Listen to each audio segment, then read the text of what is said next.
Chào các anh chị, hôm nay là tôi ở resort Tam Cốc, là hiện tại là tôi đang ở Ninh Bình. Thì tôi ở chung với mấy người bạn Tây nữa. Tôi ở cái bungalow là giường tầng thôi, chứ cũng không có cao sang gì, có 130.000 đêm thôi. Các anh chị khi này ghé qua chơi cũng được. Thì hôm bữa tôi có nói với các anh chị vấn đề, hôm bữa tôi chỉ nói về vấn đề là người người đồng tính, là cái lực chấp nhận người đồng tính họ kết hôn như một người bình thường. Rồi tôi có nói tới cái phần là cái sự ích kỷ của giới nữ. Và hôm nay á, là tôi nói tiếp cái sự nóng vội của giới nam. Thì đối với giới nữ á, họ mà bực bực mình cái gì á, không, họ đa phần á, là họ ngấm ngầm. Đó, cái sự gọi là cái tác hại ngấm ngầm á, gọi là ngầm ngầm vậy thôi. Họ ghét mình, họ không cho mình biết đâu, họ ngầm ngầm vậy đó. Còn đối với giới nam á, là họ nóng vội lắm. Họ mà làm bộ trưởng bộ quốc phòng vậy đi là có nước có lọng miết thôi. Tại vì họ thường là đem cái sức mạnh ra để mà gọi là hơn thua, chứ ít khi mà đàm phán lắm. Bởi vậy thường á, làm như ở Việt Nam á thì chúng tôi cũng có những người nữ ở trong cái ban chỉ huy quân sự điều quân khiển tướng gì đó, thì cũng phải có phụ nữ tham gia vô. Tại vì họ sẽ yếu mềm đó, họ sẽ kèm lại những cái tay đàn ông. Thì ở bên thế giới họ cũng như vậy thôi, chứ cũng không có khác gì mấy, đa phần là giống như gì mấy đó. Còn tôi thì cũng chưa biết sắp tới sao nữa. Thì thôi tôi cứ làm một người giáo viên, tôi dạy các anh chị về là con đường đi đến hòa bình. Nói gì vậy, thì tôi cứ làm trọn cái nhiệm vụ của tôi đó. Còn cái mối quan tính đó là hai cái đặc điểm gọi là cái đặc thù của phái nam. Phái nam họ là dùng mưu, mà cái mưu kế của phái nam là chịu ngu hơn là phái nữ. Tức là họ đánh người ta, họ cho người ta một cái con đường lui. Mà trong sách người ta dạy là cho người ta một con đường lui là cho chính mình. Tại vì mình dí người ta quá, người ta lui không được đâu đó. Còn phái nữ thì đa phần là họ ngấm ngầm, một khi họ ra tay rồi là họ không cho người ta đường lui đó. Nó khác nhau cái chỗ đó, quá rõ ràng. Còn phái nữ thì ấp úp mà mở, mềm dẻo đó mà. Rồi cứ lượn qua lượn lại vậy đó, đâm ra người ta cũng thương cũng không nói thương, mà ghét cũng không phải ghét, là vậy đó. Đó cái khác nhau giữa nam và phái nữ. Mà thường thì trong một cái chính phủ ta dùng cả hai giới nam đó. Mà tất cả các bộ ban ngành đều phải có nam và nữ, chứ không thể nào mà chỉ nam hoặc là chỉ nữ thì nó không được. Chỉ nam không thì nó quá cứng, nó quá thô. Cái nó ban cái lực gì ra là bắt buộc người khác phải làm được. Còn phái nữ vô thì họ nhu mì hơn, họ mới giống như bào mòn mấy cái góc cạnh của cái lực đó, để mà cho nó gọi là nó phù hợp với xã hội đó. Như mình thì nó quá yếu mềm, với thứ hai nó quá độc mưu kế. Họ sẽ mưu kế ngấm ngầm những cái gì mà trúng ý họ thì thôi, mà chắc cũng phải bỏ mạng thôi, chứ sống không nổi đâu. Mà chặt ý họ thì họ im ru, họ không nói. Thì cô trời mới biết được khi nào mà chặt ý họ, khi nào mà trúng ý họ, làm sao biết được, không ai biết được đâu. Chỉ là làm vậy thôi. Giống như tôi bây giờ tôi làm đây, làm sao tôi biết mít lòng ngay, hài lòng ngay, cô trời mới biết được. Tôi đâu có làm gì cho chọn cái trách nhiệm của tôi là một người giáo viên. Tôi dạy mọi người tất cả những cái thứ tôi biết, vậy thôi. Chứ tôi chứ lại tôi cũng không cần người ta thích hay người ta ghét, tôi không cần chuyện đó. Người ta thích ta ghét đó chuyện của người ta, tôi không cần thiết. Đó cái tấm lòng của phái nam là họ như vậy đó, họ thoải mái. Mà thường thì cái giới gọi là có chút danh vọng đó. Mà thường thì phái nam họ dễ bị ảnh hưởng với nhau, là những người bạn bè, rồi những người đi trước, là ảnh hưởng với nhau. Là khi mà những người đi trước họ sống trượng phu đi, họ sống chính nghĩa đi, thì những người đi sau họ sẽ theo. Không ấy trong nhóm bạn có người nào nó chơi đẹp đi, thì mấy người kia nó cũng giống hệt, là họ sẽ theo. Phái nam thì nó dễ cái chuyện đó hơn, còn phái nữ thì ít lắm. phái nữ đôi khi chơi chung vậy đó, cái tấm lòng đã chung, chưa chắc cái tác phong đã chung, thấy ở bề ngoài là thấy rất là chung, nhưng mà bụng dạ khác nhau hoàn toàn. Đôi khi mình cũng biết nhiều cái trường hợp đó là hai hai con bạn chơi thân với nhau rồi cuối cùng sao con này giật bồ của con kia luôn, thấy không, giật chồng của con kia luôn, bình thường, cái chuyện đó là bình thường đó, đó cái sự ích kỷ của phái nữ nằm chỗ đó đó. Tức là chơi càng thân á là càng dễ chết, cậu nhược điểm mà lộ nhược điểm rồi, nếu mà không cùng một lợi ích thì cái nhược điểm đó kể như là vô tác dụng, mà nếu mà cùng một lợi ích mà lộ nhược điểm chết chứ sống không nổi. Nhiều lắm, nhiều nhiều chuyện nó xảy ra như vậy lắm, chỉ có những người nào mà người ta lãnh đạo cao cấp kìa, ta lãnh đạo và tiếng tăm ta gian dội kìa, thì người ta mới có thể thoát ra được thôi, giống như mẹ nuôi mắc Ken vậy thôi. Mẹ nuôi cũng không không có con cái gì đó để mà thoát ra được cái gọi là cái sự ích kỷ của một người phụ nữ. Họ ích kỷ ghê lắm nha, lắm mà.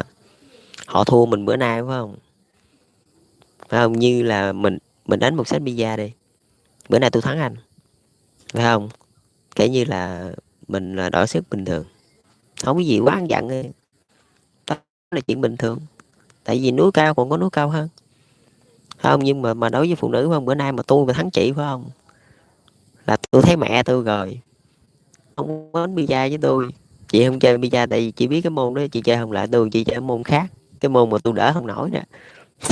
Cái môn đó tôi cũng đâu biết cái môn đó môn gì, phải không, chừng nào tới mới biết, mà tới chưa chắc, mà phụ nữ người ta ra tay là dứt khoát, chứ không có dây dưa mai mốt, không ra tay là diệt luôn. Bởi vì nếu mà chị ra cái chiều đó thì tôi mà biết được thì tôi cũng chết ngắt rồi, thì làm sao tôi sống nổi. Thế nên mà tôi có ví dụ bida là tại vì bữa đó tôi tới EasyTiger nè, ở trong không gian nè, tôi cứ chơi tôi đánh mấy đường cơ thôi, nói chung tôi không phải là thiên tài, các anh chị đừng nghĩ vậy, tôi biểu diễn một hai pha a băng vậy thôi, chứ tôi một năm 12 tháng tôi bida được có một lần, lần một như rồi đó, chứ có luyện bọng gì đâu mà gọi là đánh chơi vậy đó. Nên là hồi đó là theo nước Mỹ, theo tư bản là phải tập uống bia, phải tập chơi bida, phải tập đánh bài đó, thậm chí là phải tập đi massage đó, đi điếm rồi đó, cái đó cũng phải luyện hết đó, là vậy mới giống, chứ ba tôi cũng sống ở xăm lính Mỹ mà làm sao mà ông đào tạo tôi khác được, sao mà cho tôi giống với người Mỹ nhất có thể, để một ngày nào đó tôi qua bên Mỹ sống luôn, hoặc là tôi có thể nói chuyện đi với nước Mỹ, vậy thôi là mục đích của ổng đó. Rồi cuối cùng sao tôi giống hệt luôn, các anh chị tưởng tôi không biết quýnh bida thì tôi ra tôi chơi được, tôi quýnh bài được luôn, cá độ đá banh tôi làm luôn, cái gì tôi quất hết trơn. Tài xỉu với ngầu gì cái gì cũng chơi, kiểu gì tôi chơi cũng được hết. Bài tố xì dách thì muốn chơi chơi à, giống vậy đó. Thì nhiều khi cái tính tôi nó chơi chơi vui thôi, chứ không có ý định gì đâu, để các anh chị đừng thấy áp lực quá. Tôi là cái thằng tôi làm cái gì làm là phải nhiệt tình, đánh bida cũng vậy, đánh là phải nhiệt tình, một cơ một cũng được nữa mà phải nhiệt tình, chứ không có là đần đần, không có lại. Tại cũng giống tôi uống bia đi, uống bia với mấy người Tây đó, ở đây nè, là tôi uống vào chừng nào mà họ nghỉ họ về thì tôi về, tại cho họ chưa về tôi chưa về, vậy thôi, chứ người ta qua đất mình ta chơi mà biết mình chơi là sao, hay là mình qua bển mình ở luôn bển là sao, mình tiếp đãi người ta đàng hoàng, với mình tào lao ai chế mình. Thì mình lại nói tới cái chuyện thì nãy giờ tôi đang nói cái chuyện này là cái chuyện giữa nam và nữ đó nha, giữa nam và nữ bình đẳng giới đó, thiệt sự mà nói là nó không có cái sự bình đẳng. Không, một khi mà quý ông nào mà sơ sẩy, bất kỳ trong chính trường cũng vậy, trong kinh tế cũng vậy, mà đa phần nó xảy ra ở chính trường nhiều hơn, tại vì trong kinh tế không có cơ hội, tại trong kinh tế nhỏ chỉ có chính trị thôi, chính trị quyền lực thôi, thì phái nữ người ta đa phần người ta ham muốn cái chuyện đó hơn, chứ còn cái chuyện tiền bạc á thì mấy tay tỷ phú á, cũng chưa chắc đã lấy tiền của họ được đâu, tại vì họ gãi ra rất là nhiều, lấy không được nhất cái chuyện quyền lực chính trị thôi thì mới cuốn hút nhiều người nữ dấn thân vào đó. Đó, đa phần những cái chính trị, những cái chính phủ khác nhau thì họ rơi vào cái trạng thái gọi là kèm kèm, tức là giới nữ cũng có lên chứ không phải không lên, nhưng mà người ta biết cái bản chất của giới nữ vậy đó, ta kèm, ta theo, ta giám sát đủ kiểu đó. Nhưng mà tôi lại khuyên các anh chị là nên có một cái hội đồng, Một cái hội đồng giống như Bộ Công Thương đi, mình nói về Bộ Kinh tế đó, là có một cái hội đồng quyết định sau cùng trước khi mà trình lên Thủ tướng Chính phủ, là phải có cái hội đồng trong đó có cả nam và nữ. Rồi thậm chí cái hội đồng đó mới hiệu với Thủ tướng, những người gọi là à, có khả năng làm được bộ trưởng, để mà gọi là dung hòa với nhau, phải không? Là cái hội đồng đó người ta thông qua cũng vậy hết, có cả nam và nữ đó, bỏ phiếu thông qua. Mà nếu mà trong đó chỉ dần vài người thôi, tất cả mọi người phải thông qua thì mới đưa lên, chứ không thông qua là không đưa được. Tại vì sao các anh chị biết không? Mà đặc biệt là những người phụ nữ, họ không thông qua là các anh chị không đưa lên được. Tại vì đưa lên cái thằng cái bị lên đó coi chừng bỏ mạng, chứ phải chơi đâu. Họ đã không ủng hộ là họ sẽ hạ một cái là đứt liền, chứ đâu phải là muốn muốn lên là lên.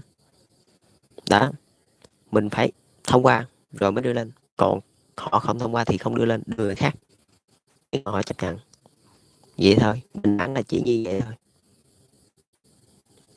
Dạ, nói thiệt tình chắc là mà nói luôn á, là không có sự bình đẳng ở đây. Tức là nạn nấy thủ, gạt đế bắt, cánh nam giữ lại những người tài ở phía nam, còn cánh đó, cái gọi là ở đây mình gọi là nó gọi là tranh đấu thì không phải, nhưng mà phái nữ họ không có chịu thua, tại vì họ luôn gọi là cái chính sách của họ nó không có cái sự tin tưởng.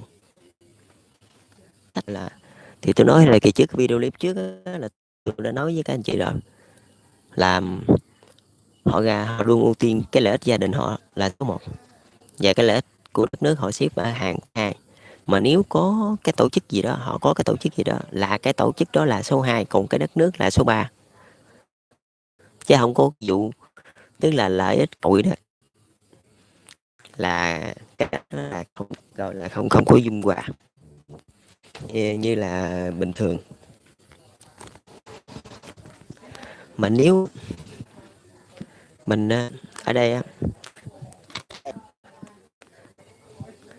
nếu ở đây mình nói mình bó họ thì cũng không phải, nhưng mà mình phải hiểu để mà mình gọi là mình có thể kèm hoặc là có thể dư những cái mục đích gọi là phù hợp đó.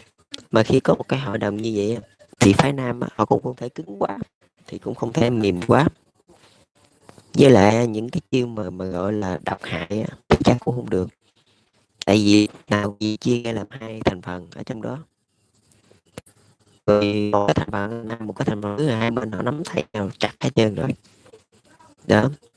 Là cái tấm lòng của anh có bao la cái nào thì anh tạo được những người nhân tài, anh sẽ lưu giữ được những người đó để anh đưa lên, là anh là người thắng cuộc.